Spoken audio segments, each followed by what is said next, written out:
Boa tarde a todos na eterna e gloriosa paz de nosso Senhor e Salvador Jesus. Mais uma vez estamos aqui para a honra e para a glória daquele que nos salvou e nos enviou. Ide por todo mundo, até na internet, pregai o Evangelho a toda criatura. Quem crê e for batizado será salvo, e quem não crê será condenado. Amém? Meus irmãos, nessa tarde de hoje, gostaria de tratar de um texto de como os seres humanos às vezes querem estabelecer seus próprios modus operandi em detrimento do que aprenderam ou do que lhes é cômodo, e ver como Jesus se comporta diante dessa situação, ver como Jesus responde a essa situação. Livro do João, do evangelista João, no capítulo 8, está escrito assim, irmãos: Jesus, porém, foi para o Monte das Oliveiras, e pela manhã cedo tornou para o templo, e todo o povo vinha ter com ele, e assentando-lhes os ensinava.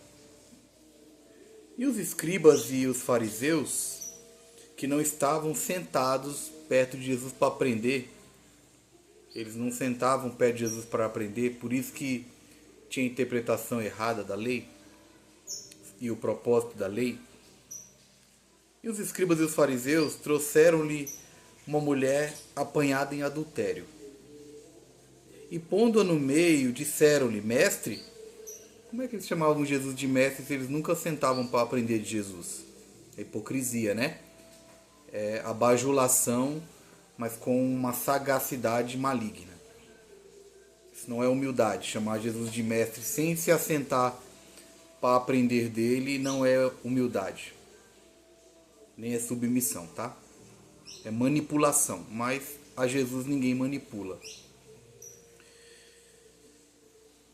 E pondo a mulher que eles pegaram em adultério no meio, disseram-lhe: Mestre, esta mulher foi apanhada no próprio ato de adultério. E na lei nos mandou Moisés que as tais sejam apedrejadas. Isso é o que eles diziam. Diziam que na lei de Moisés, a mulher que fosse pega em adultério tinha que ser levada para ser apedrejada. E aí eles disseram: Tu, pois, o que dizes? Isto diziam eles, tentando a Jesus, para que tivessem de que o acusar. Mas Jesus, inclinando-se, escrevia com o dedo na terra. Aliás, irmãos, foi a única vez que Jesus escreveu alguma coisa durante todo o seu ministério. A única vez que Jesus escreveu foi nesse dia. Jesus nunca escreveu nada. Interessante, né, irmãos? E como insistissem, perguntando-lhe, insistindo, tentando a Jesus, né? Perguntando: e aí, o que você fala? O que você diz? Não sei o que. Moisés disse para apedrejar essa mulher e tal. E aí Jesus endireitou-se, porque ele estava agachado escrevendo na terra, e disse-lhes: olha que interessante, irmão. Aquele que dentre vós está... Muitos dizem que Jesus disse assim, ó: quem não tem pecado... Não. Olha, aquele que dentre vós está, nesse presente momento, agora, sem pecado, seja o primeiro que atire pedra contra ela. E, voltando a inclinar-se, escrevia na terra. Quando ouviram isso, redarguidos da consciência, ou seja, a consciência pesou, porque eles sabiam que eles tinham pecado naquele dia. Já tinham pecado alguma coisa, eles tinham feito de errado já naquele dia, porque ninguém vive o dia inteiro perfeitamente. Redarguidos da consciência, saíram um por um, começando pelos mais velhos até os últimos. Ficou só Jesus e a mulher que estava no meio. E endireitando-se Jesus, E não vendo ninguém mais do que a mulher, disse-lhe: Mulher, onde estão os teus acusadores? Ninguém te condenou? E ela disse: Ninguém, Senhor. E disse Jesus: Nem eu te condeno. Vai e não peques mais. Aleluia. Então, irmãos, Jesus corrigiu os escribas e os fariseus porque, primeiro, eles chamavam Jesus de mestre sem sentar para aprender dele. Né? Eles não sentavam para aprender. Então, eles já tinham sua própria consciência cauterizada, suas interpretações, na maioria esmagadora das vezes, equivocadas, e com seus conceitos pré-definidos eles já vinham conversar com Jesus. Mas sempre para tentar Jesus, sempre para tentar fazer com que Jesus respondesse alguma coisa errada, para eles terem do que acusar Jesus. Só que tem um detalhe: Jesus é a própria palavra.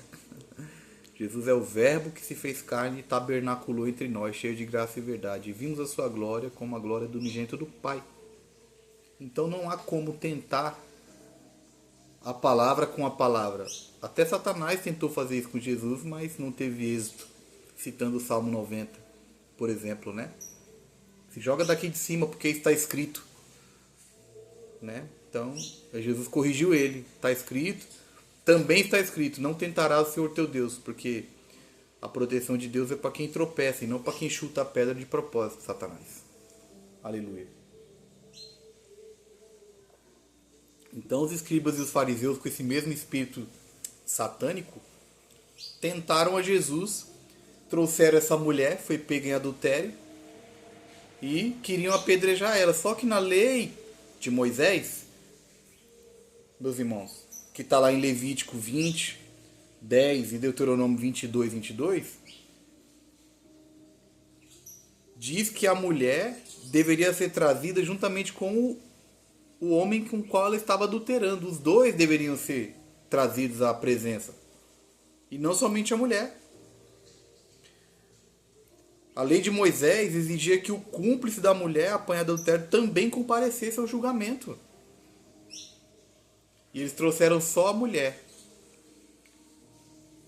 Interpretação da lei conforme a sua conveniência. Porém, a palavra de Deus não é para ser interpretada de acordo com a nossa conveniência, com a nossa comodidade. É para ser interpretada honestamente. E se ela nos confrontar, a gente que se vire para se adequar. Louvado seja o Senhor. Então Jesus corrigiu esses homens, irmão, porque eles não entenderam o propósito da lei.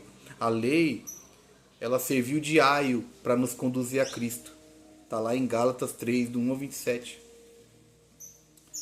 Aio, irmãos. Aio, no grego, significa paidagogos. Daí vem a palavra pedagogo. O que é um pedagogo? Alguém que guia a criança até a maioridade, até a maturidade. Então a lei tinha um propósito de doutrinação para que essas pessoas entendessem que o sarrafo de Deus, de exigência, de obediência, era um sarrafo muito alto, e eles, sem conseguir atingir essa perfeição de obediência, deveriam recorrer aos sacrifícios de perdão de pecado. Tinha que recorrer ao sacerdote anualmente para poder o sacerdote fazer o rito de propiciação e de perdão, e eles deveriam oferecer sacrifícios. Animais deveriam ser imolados e o sangue dos animais serem levados pelo sumo sacerdote depois que o sumo sacerdote pegava o sangue do animal e aspergia nele mesmo, porque ele mesmo era um pecador. Então, só então com sangue inocente deveria se entrar no Santo dos Santos e fazer o holocausto, o sacrifício para a propiciação dos pecados, a oferta de perdão dos pecados. Isso era uma vez por ano. Então todos os pecados dos israelitas do ano inteiro eram expiados naquele dia. Chamava-se o Yom Kippur, que era o dia da expiação. Louvado seja o Senhor. Então, irmãos, os fariseus e os escribas, eles têm essa mania de interpretar do jeito que eles querem por conveniência, porque provavelmente eles conheciam o homem com o qual aquela mulher estava deitada. Então, no corporativismo, eles trouxeram só a mulher. Porque era mais cômodo para eles, né? Jogar a culpa em alguém que não tem como oferecer resistência. Mas só que eles se deram mal porque eles levaram para Jesus. Aleluia. Então, meu querido, minha querida, você que às vezes é tentado a interpretar as coisas ao seu bel prazer, cuidado, porque você pode encontrar com Jesus e ele te corrigir. E bem-aventurado se você encontrar com ele e ele te corrigir. Porque a Bíblia diz que Deus repreende e corrige a todos quanto o ama. Então, se você for corrigido por ele, ele te ama. Se você não for corrigido por ele, é um problema sério para você. E não para ele. Aleluia, louvado seja o Senhor. Então, meus irmãos, essa mulher foi perdoada. Jesus, a única vez que Jesus escreveu alguma coisa foi na terra, nesse dia. Você não vê nenhum relato mais de Jesus escrevendo nada. Em lugar nenhum. Jesus não escreveu nenhuma carta da Bíblia. Já pararam para pensar nisso? Que Jesus não escreveu nenhuma carta? Jesus era a carta ambulante. A carta viva em andamento. A carta sendo lida por todos os homens enquanto esteve debaixo do sol. Então eles não entenderam o propósito da lei. E o apóstolo Paulo, sendo um fariseu, doutor da lei, depois que Jesus abriu os olhos dele, ele entendeu. Ele disse que a lei serviu de aio, que no grego, como eu disse, é paidagogos, que daí vem a palavra pedagogo, que é um guia que leva crianças até a maioridade ou até a maturidade. Então a lei conduziu, o propósito da lei é conduzir as pessoas a Cristo. Elas olharem para a lei e ver, mesmo com a integridade, com a honestidade de tentar obedecer ela rigorosamente, mas eles sabem que eles não conseguem, vão tropeçar em um ponto ou outro. E como a lei ela é um bloco, o apóstolo Paulo diz que aquele que tropeçar em um só ponto da lei é réu de todos os outros pontos. Ela contém 613 ordenanças ao todo. É um bloco, é um compilado de 613 ordenanças.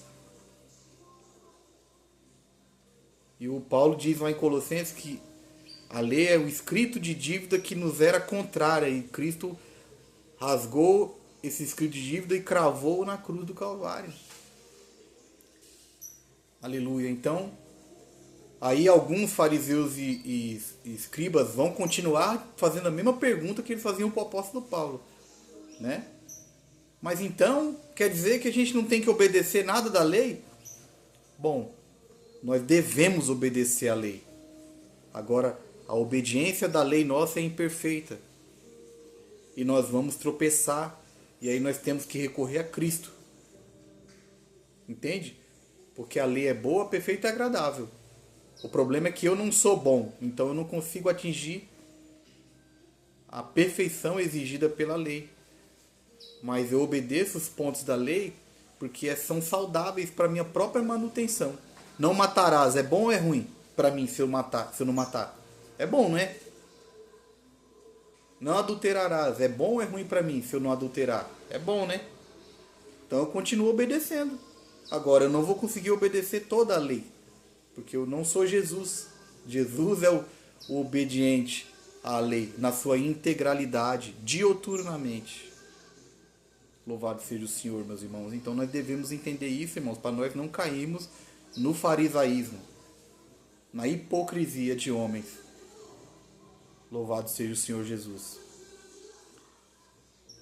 E Paulo em Romanos 10, 14, irmãos, escreveu assim, ó: Irmãos, o bom desejo do meu coração e a oração por Israel é para que eles sejam salvos. Ora, se Israel fosse o povo de Deus já, sem precisar de Cristo, sem precisar de conversão, que necessidade haveria do apóstolo Paulo escrever essa carta? Irmãos, o bom desejo do meu coração e a minha oração por Israel é para que eles sejam salvos. Se eles já são salvos, para que Paulo vai orar para que eles sejam salvos? Não faz sentido. Então eles não eram salvos. Não são salvos, irmãos.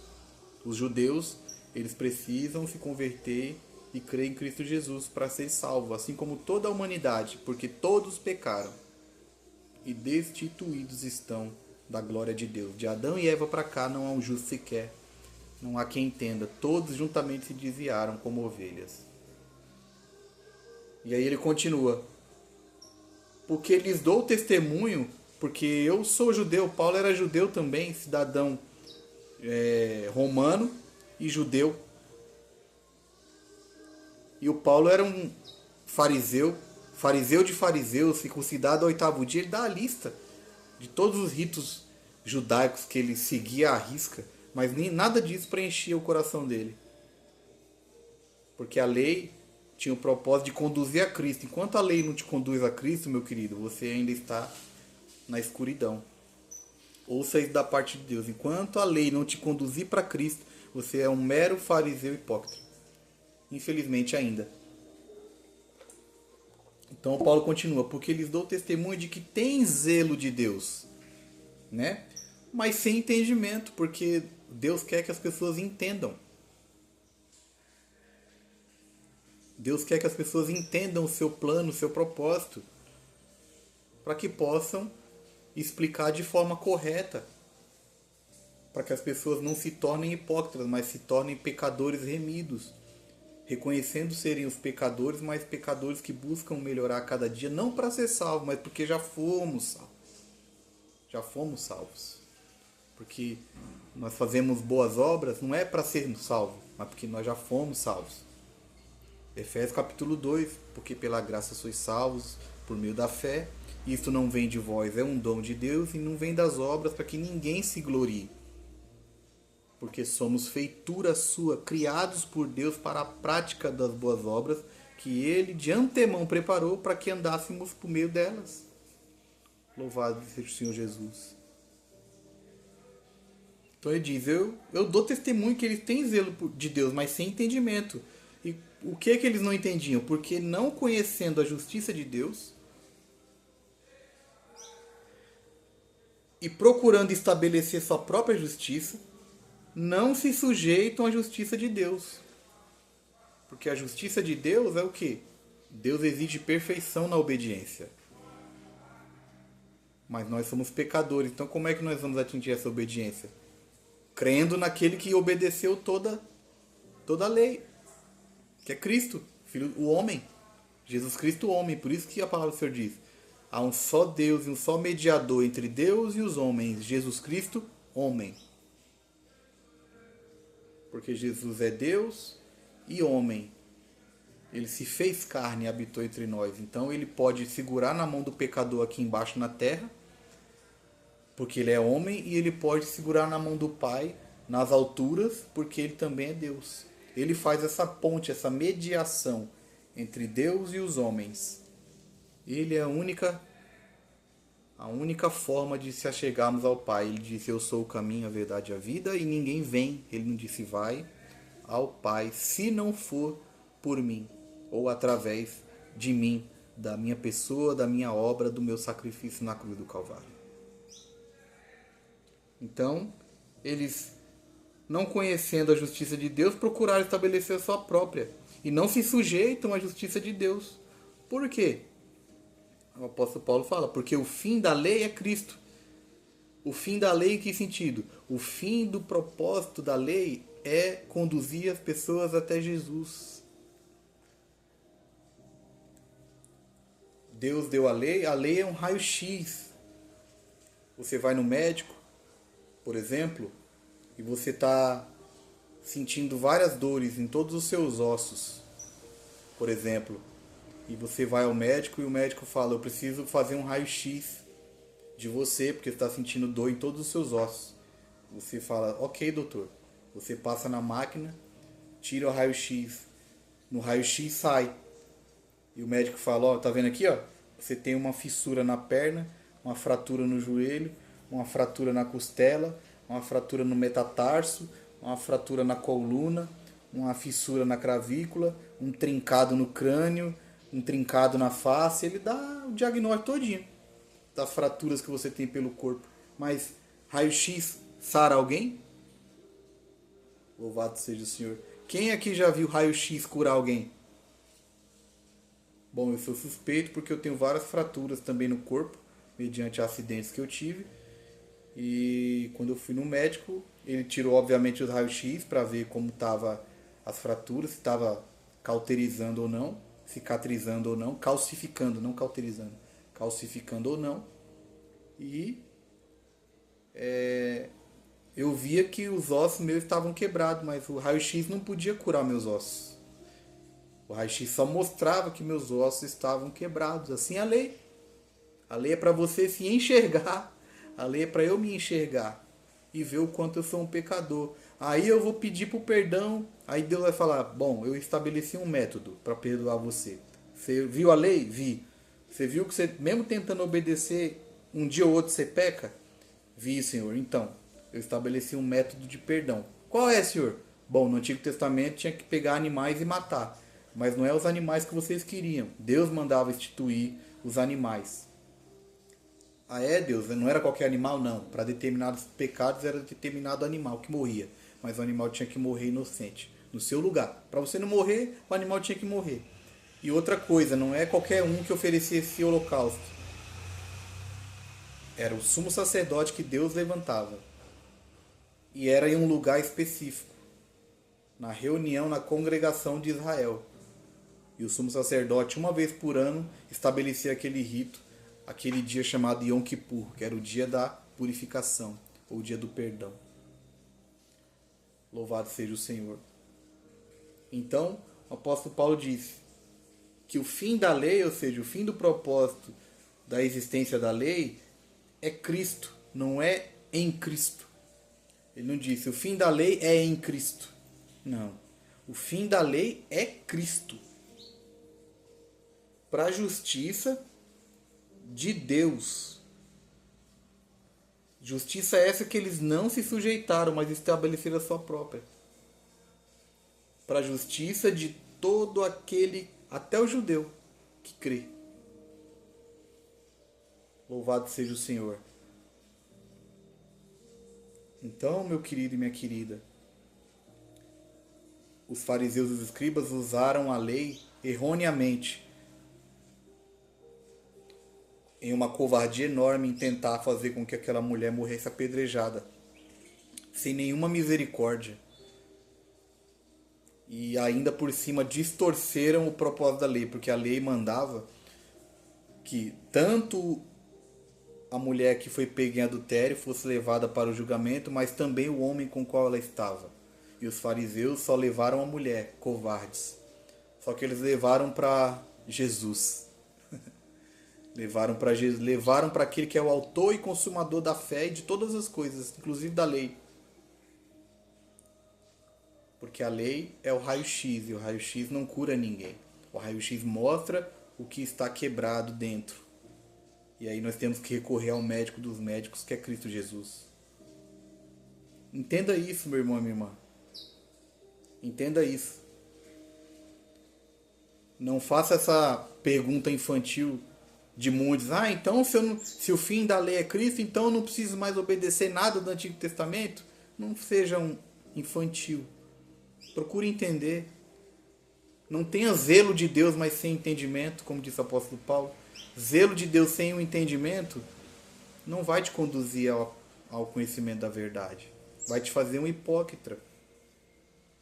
Sabe o que a palavra hipócrita significa? Ator. Do grego é hipócrita, ator.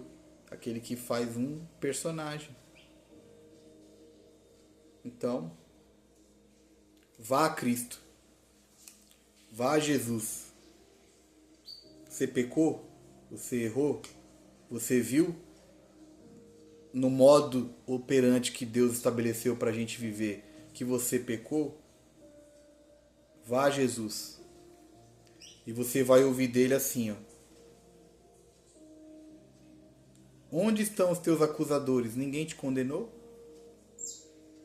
E a mulher, ninguém, Senhor, ninguém me condenou. E ele disse, vai, nem eu te condeno. Ou seja, se Jesus não te condena, você está livre de acusação, porque se o diabo acusa, Jesus é o advogado, fiel e justo. Então, quem é que ganha essa parada? Não é verdade? Mas procure ser transparente diante de Deus. Reconheça seus erros, reconheça seus pecados. Dê nome aos bois. Confesse a Deus os seus pecados. Confesse a Cristo os seus pecados, que Ele é fiel para perdoar os pecados. A Bíblia diz em João, Ele é a propiciação pelos nossos pecados, e não somente pelos nossos, mas pelos de todo o mundo. Em Jesus, irmão, nós encontramos misericórdia, encontramos perdão, encontramos remissão, encontramos salvação, encontramos transformação. Porque nós vamos a Jesus do jeito que nós estamos, mas quando a gente encontra com Ele, nós não somos mais os mesmos. É impossível permanecer do mesmo jeito. Louvado seja o nome do Senhor Jesus. E é uma transformação diária, como diz a palavra do Senhor, de glória em glória. Um dia de cada vez, porque o dia de amanhã cuidará de si mesmo e basta cada dia seu próprio mal. Então, não há como, meus queridos, se achegarmos ao Pai se não for através do Filho. Se nós quisermos estabelecer a nossa própria justiça, nós não vamos ter êxito. Porque as justiças humanas, elas são falhas, porque o homem é falho. Homem falho fará lei falha. Por que vocês acham que o mundo está nessa situação? Os países, em linhas gerais, sempre estiveram nessa situação. Porque não existe nenhum reinado perfeito e nem haverá. Pelo contrário, existem reinados que não são perfeitos, porque os homens que governam não são perfeitos. E tem um agravante, a maioria dos homens que chegam ao poder se deixam seduzir pela ganância, pela avareza e pelo poder, pelo cargo que ocupam, pelo orgulho e a soberba do próprio Satanás. Mas existe um Rei dos Reis e Senhor dos Senhores que reinará com cetro de justiça. Nesse reino não haverá injustiça. Só que esse reino está em andamento. É um processo gradativo e progressivo. Mas debaixo do sol não espere. Não espere perfeição em ninguém. Não espere perfeição no pastor, que apesar de ser um homem de Deus, ele não é perfeito. Ele vai errar, você vai detectar equívocos, erros. Mas se você olhar para dentro de você, você vai encontrar perfeição? Como é que você olha para dentro de você, não encontra perfeição e quer olhar para o outro fora e encontrar perfeição fora? Não dá. Louvado seja o nome do Senhor. Por isso que muitos casamentos também hoje, estendendo um pouquinho para outro tipo de relacionamento, né? Por isso que muitos casamentos hoje não aguentam. Por quê? Porque cada um quer manter os seus próprios interesses a todo custo e não quer abrir mão de nada. Mas para uma convivência é necessário eu abrir mão e a minha esposa abrir mão também. Porque nós somos diferentes, porém nós decidimos e não foi obrigado a andarmos em um só propósito, no mesmo propósito. Mas como somos pessoas diferentes, principalmente porque um é homem e o outro é mulher, e só existe casamento entre homem e mulher, todo o resto é uma usurpação, é uma tentativa falida de copiar a instituição que Deus estabeleceu. Só existe casamento entre homem e mulher, todo o resto é uma usurpação e uma tentativa frustrada de copiar esse modelo. Por nós sermos diferentes, vai haver algumas diferenças no meio do caminho. Mas nós devemos fazer o quê? Olhar para nós mesmos e vermos que nós nem sempre temos razão. E que a outra pessoa também nem sempre tem razão. Então, se nem eu nem ela sempre tem razão, devemos dar razão à palavra de Deus, que é a regra superior, maior do que mim, maior do que a minha opinião e maior do que a opinião dela. Louvado seja o Senhor. Pense nisso nessa tarde, ou noite, ou de manhã, não sei que hora que você vai ver esse vídeo, meu irmão e minha irmã. Pense nisso. Não tente usar a palavra de Deus contra alguém sem conhecer e entender qual é o propósito dela. Porque você vai acabar sendo veementemente corrigido por Jesus. E se acontecer isso, agradeça a Deus, viu? Porque Ele ainda ama você, porque Ele repreende e corrige tudo quanto ama. Que Deus abençoe nessa tarde, em nome de Jesus. Até uma próxima, se Deus permitir.